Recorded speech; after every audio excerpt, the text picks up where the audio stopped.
Baiklah, assalamualaikum warahmatullahi wabarakatuh. Perkenalkan, nama Gandhi Putra Ananda, NIM 18058197, Prodi Pendidikan Sosiologi, jurusan Sosiologi, Fakultas Ilmu Sosial, Universitas Negeri Padang. Jadi pada tema kali ini, dalam mata kuliah Psikologi Sosial yang diampu oleh dosen Bu Ike Silvia SIP MSI MPD beserta Bu Nurlizawati SPD MPD. Jadi pada pertemuan kali ini saya akan mempresentasikan materi tentang persepsi, sikap, prasangka, dan perilaku. Yang pertama itu terkait tentang persepsi. Jadi persepsi itu sendiri adalah merupakan suatu proses yang dilalui oleh penginderaan. Jadi penginderaan ini adalah merupakan suatu proses yang diterimanya oleh alat penerima, itu alat indera. Jadi pada umumnya stimulus diteruskan oleh saraf ke otak sebagai pusat susunan saraf, dan proses selanjutnya itu yang disebut dengan persepsi. Jadi alat indera ini merupakan alat penghubung antara individu dengan dunia luarnya. Jadi stimulus yang mengenai individu ini diorganisasikan, diinterpretasikan sehingga individu menjadi tentang apa yang dipersepsinya, dan itulah yang disebut dengan persepsi. Itu adalah pengertian dari persepsi. Dan itu kita masuk kepada faktor yang mempengaruhi persepsi. Ada 3 faktor yang mempengaruhi persepsi, yaitu faktor internal, yaitu faktor apa yang ada dalam diri individu mengadakan persepsi, adalah faktor internal. Yang kedua itu faktor eksternal. Faktor eksternal itu adalah faktor stimulus itu sendiri. Jadi artinya di sini adalah agar stimulus itu dapat dipersepsi, maka stimulus harus kuat. Stimulus harus dapat melampaui batas persepsi. Stimulus harus dapat melampaui stimulus itu sendiri. Itu kekuatan stimulus yang minimal tetapi sudah dapat menimbulkan kesadaran. Jadi faktor stimulus itu merupakan faktor eksternal dalam mempengaruhi persepsi. Dan itu faktor lingkungan. Faktor lingkungan ini adalah lingkungan atau khususnya melatar belakang stimulus juga akan berpengaruh dalam persepsi. Jadi artinya di sini adalah objek yang sama terhadap situasi sosial yang berbeda akan menghasilkan persepsi sosial yang berbeda. Itu adalah faktor-faktor yang mempengaruhi persepsi. Ada faktor internal, ada eksternal, dan ada lingkungan. Selanjutnya itu kita masuk kepada faktor selanjutnya itu masuk kepada persepsi sosial. Di persepsi sosial ini adalah merupakan suatu proses seseorang untuk mengetahui, menginterpretasikan, mengevaluasi orang lain yang dipersepsi tentang bagaimana sifat-sifatnya, kualitasnya, dan keadaan-keadaannya yang lain dan ada dalam diri yang dipersepsi. Untuk pengertian ini disampaikan oleh teori dalam Lindsay dan Aronson 1975, pengertian dari persepsi sosial. Selanjutnya ada beberapa hal yang berperan dan berpengaruh dalam mempersepsi manusia. Yang pertama itu ada keadaan stimulus. Yang kedua itu ada situasi atau keadaan sosial yang melatar belakangi stimulus, dan ketiga itu keadaan orang yang mempersepsi. Itu adalah ada 3 hal yang berperan dalam mempersepsi manusia. Selanjutnya yaitu terkait dengan sikap. Jadi sikap itu sendiri adalah satu tingkatan afeksi yang baik, itu bersifat negatif, bisa juga bersifat positif, dan dalam hubungan terhadap objek-objek psikologis. Ya, artinya di sini afeksi positif itu adalah afeksi senang, dan afeksi negatif itu adalah sikap yang tidak menyenangkan. Itu disampaikan oleh Turner. Turner ini menyampaikan Thurston. Jadi Thurston ini menyampaikan melihat sikap ini hanya sebagai afeksi. Jadi tidak bisa mengaitkan perilaku dengan sikap. Ia hanya bisa melihat hanya sebagai afeksi saja sikap ini. Jadi berbagai macam pendapat terkait dengan sikap ini tidak dapat disimpulkan. Jadi dalam kesimpulan ini, sikap merupakan organisasi pendapat keyakinan seseorang mengenai objek atau situasi yang relatif objek yang disertai dengan alasan atau perasaan-perasaan tertentu yang memberikan dasar kepada orang tersebut untuk membuat respon dan berperilaku. Jadi untuk struktur sikap ini ada 3, yaitu komponen kognitif, afektif, dan konatif. Kalau untuk kognitif ini yang berkaitan dengan pengetahuan dan pengalaman. Untuk afektif ini berkaitan dengan perasaan terhadap objek sikap. Untuk konatif ini berkaitan dengan tindakan terhadap objek sikap.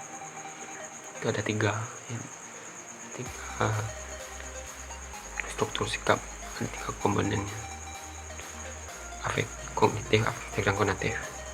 Selanjutnya itu kepada analisis fungsi. Ada 5 analisis fungsi ini, yaitu fungsi instrumental, itu yang berkaitan dengan sarana dan tujuan. Yang kedua itu fungsi pertahanan ego, dan ini fungsi pertahanan ego ini terlaksana ketika situasi individu ini terancam. Yang ketiga itu ada fungsi ekspresi nilai, yaitu bagaimana nilai ini diekspresikan menunjukkan kepuasan dirinya. Yang keempat itu ada fungsi pengetahuan, artinya fungsi yang ingin dimengerti, dorongan untuk dimengerti terhadap individu.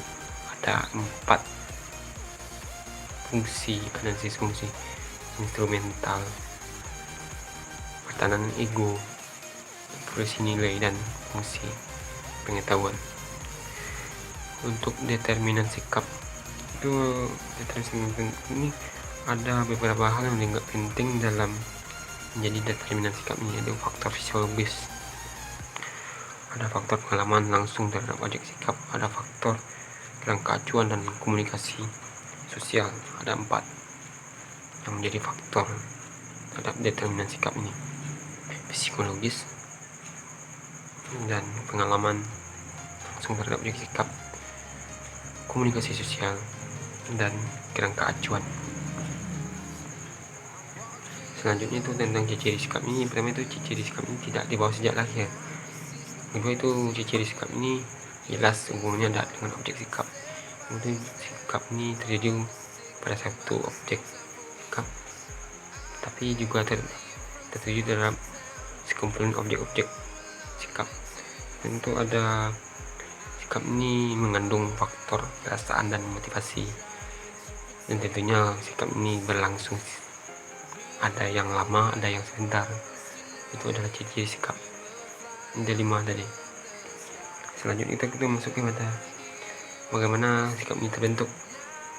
Jadi kalau untuk terbentuknya sikap ini dipengaruhi oleh faktor internal seperti faktor psikologis dan sosiologis. Untuk eksternal itu seperti pengalaman, pengetahuan, norma-norma, hambatan-hambatan, dorongan-dorongan yang ada dalam masyarakat. Ini adalah faktor eksternal. Jadi kalau untuk reaksi yang diberikan oleh sikap ini, ada yang bersifat positif dan ada yang bersifat negatif. Selanjutnya itu tentang perubahan sikap.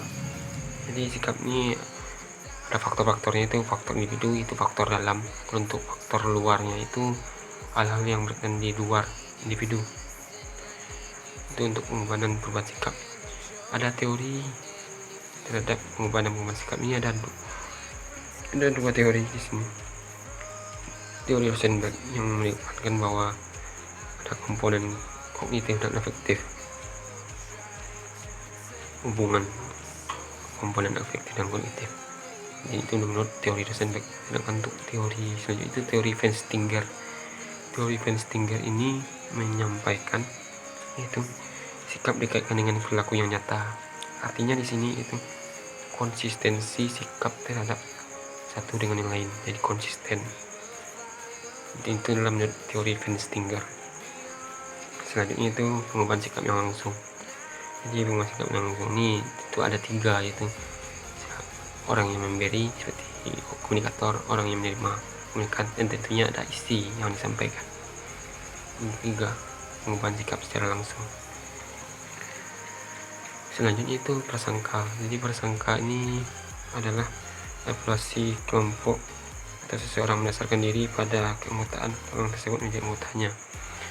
Jadi prasangka mengarah kepada evaluasi yang bersifat negatif. Walaupun stereotip merupakan keadaan yang bersifat positif, tetapi prasangka mengarah kepada evaluasi yang bersifat negatif. Jadi ada 3 teori di sini. Ada teori belajar yang dari Bandura ini mengedepankan bahwa belajar itu terjadi melalui model atau contoh. Prasangka meliputi hal-halnya sikap. Jadi merupakan hal yang terbentuk melalui proses belajar. Kedua itu teori motivasional, yaitu teori ini memandang prasangka sebagai sesuatu yang memenuhi kebutuhan individu atau kelompok untuk mencapai kesejahteraan. Dan ada pendekatan-pendekatannya di sini. Itu pendekatan seperti pendekatan holistic group atau pendekatan psikodinamika. Untuk psikodinamika ini berkaitan dengan individu, dinamika dari individu itu sendiri. Untuk reality konflik itu konflik kelompok yang nyata atau yang realita kejadiannya. Selanjutnya itu ada definisi relatif. Artinya sini prasangka timbul sebagai respon terhadap frustasi yang nyata dalam kehidupan kelompok yang satu dengan yang lain. Untuk teori selanjutnya itu teori kognitif. Teori kognitif ini menyampaikan bahwa ada yang berkaitan dengan itu dengan kategorisasi atau penggolongan, dan ada in group lawan out group, itu yang berkaitan dengan teori kognitif. Jadi ada 3 teori tadi prasangka. Yang pertama itu ada teori proses belajar atau belajar sosial dari Bandura, teori motivasional, dan ada teori kognitif. Prasangka adalah evaluasi yang bersifat negatif. Tentunya ada usaha untuk mengatasi prasangka ini. Yang pertama itu ada direct intern contact. Artinya di sini adalah yang disampaikan oleh Alport merupakan bahwa hubungan atau kontak atau hubungan secara langsung yang bersifat kesinambungan atau berkelanjutan untuk mendapat mengurangi prasangka. Yang kedua itu ada cooperative interdependence. Artinya sini interaksi dengan satu yang lain, tentunya dapat mengurangi prasangka. Selanjutnya itu perilaku manusia. Perilaku manusia ini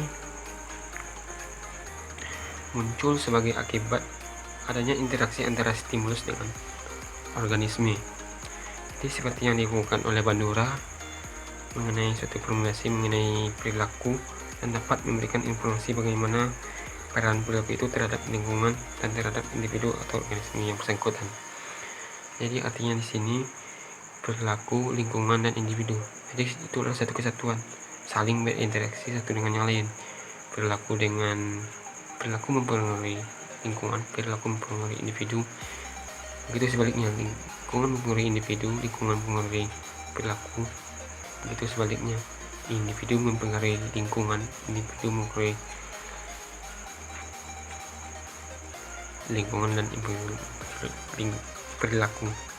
Jadi ada jenis-jenis perilaku. Pengertian perilaku sudah disampaikan. Ada 1 jenis-jenis perilaku dari Skinner 1976. Dia menyampaikan ada 2 perilaku yang alami, artinya perilaku yang dibawa sejak lahir. Artinya sini perilaku innate, seperti refleks, insting itulah perilaku alami. Yang kedua itu perilaku operan. Di sini yang maksud dengan operan ini perilaku yang dari proses belajar. Ada 2 perilaku yang alami atau innate, perilaku operan. Itulah jenis-jenis perilaku. Selanjutnya itu bagaimana perilaku itu terbentuk.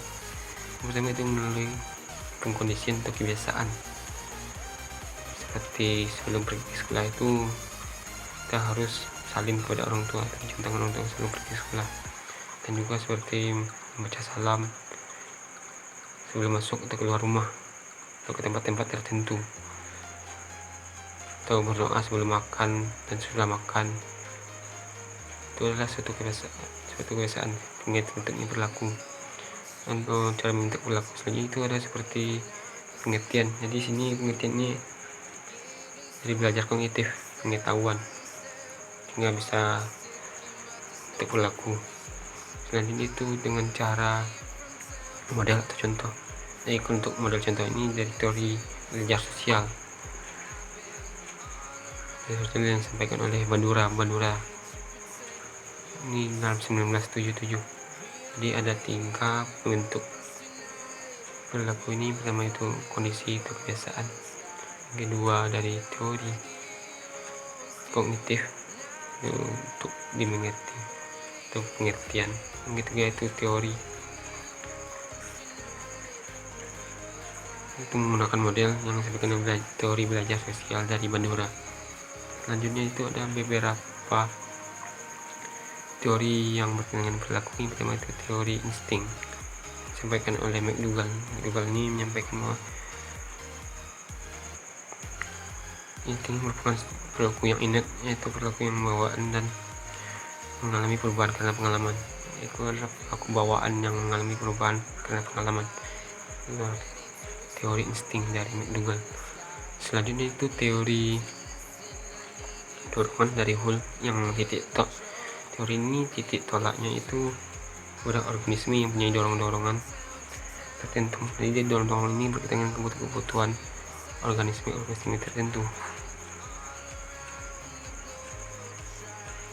Jadi selanjutnya itu ada teori insentif. Jadi teori insentif ini menjelaskan tentang sebab akibat perilaku seseorang. Contohnya seperti artinya di sini dengan adanya insentif. Insentif itu ada positif dan negatif. Untuk positif seperti adanya reward atau hadiah. Kalau untuk insentif negatif itu seperti adanya hukuman atau punishment. Teori insentif. Selanjutnya ada teori atribusi. Teori atribusi ini ada disampaikan oleh Fritz Eider, menjelaskan tentang sebab perilaku seseorang. Artinya sini adalah perilaku disebabkan oleh disposisi internal atau keadaan eksternal. Selanjutnya itu ada teori kognitif atau subjektif. Expectability artinya sini teori yang berdasarkan kepada kemampuan berpikir dalam pemilihannya. Dalam teori SEU ini kepentingan tadi bisa ditonjolkan, tetapi dalam sewaktu-waktu atau kadang-kadang kepentingan pribadi ini bisa disingkirkan. Jadi bisa disingkirkan dan bisa ditonjolkan. Jadi ada 5 teori dalam perilaku. Pertama itu teori insting dari McDougall, ada teori dorongan dari Hull, dan ada teori insentif, dan ada teori atribusi dari Fritz Eider, dan teori kognitif CEU. 5 teori. Jadi kita telah berbicara tentang dari persepsi, apa itu pengertian persepsi, faktor-faktor persepsi juga telah disampaikan, pengertian persepsi sosial juga telah disampaikan tadi, dan pengertian sikap juga telah disampaikan, ciri sikap, bagaimana bentuknya sikap juga telah disampaikan tadi, dan juga analisis fungsi sikap juga telah dijabarkan, juga telah dipresentasikan, juga determinan sikap juga telah disampaikan, bagaimana terbentuknya sikap, terus ada perubahan sikap juga telah dijelaskan, dan juga terkait itu dengan prasangka, pengertian prasangka, teori yang berkaitan dengan prasangka, teori belajar juga telah disampaikan tadi, dan bagaimana upaya untuk mengatasi prasangka juga telah disampaikan, dan terakhir untuk perilaku juga pengertian perilaku juga telah disampaikan, jenis-jenis perilaku, bagaimana perilaku itu terbentuk, dan teori-teori perilaku juga ada 5 juga telah disampaikan dan dijabarkan. Baiklah, itulah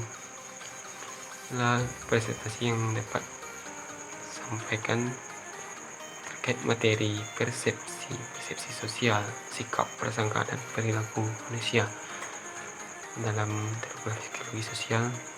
Untuk itu, jika ada salah kata, mohon maaf. Saya Gandhi Putra Ananda, mohon pamit undur diri. Saya ucapkan Assalamualaikum warahmatullahi wabarakatuh.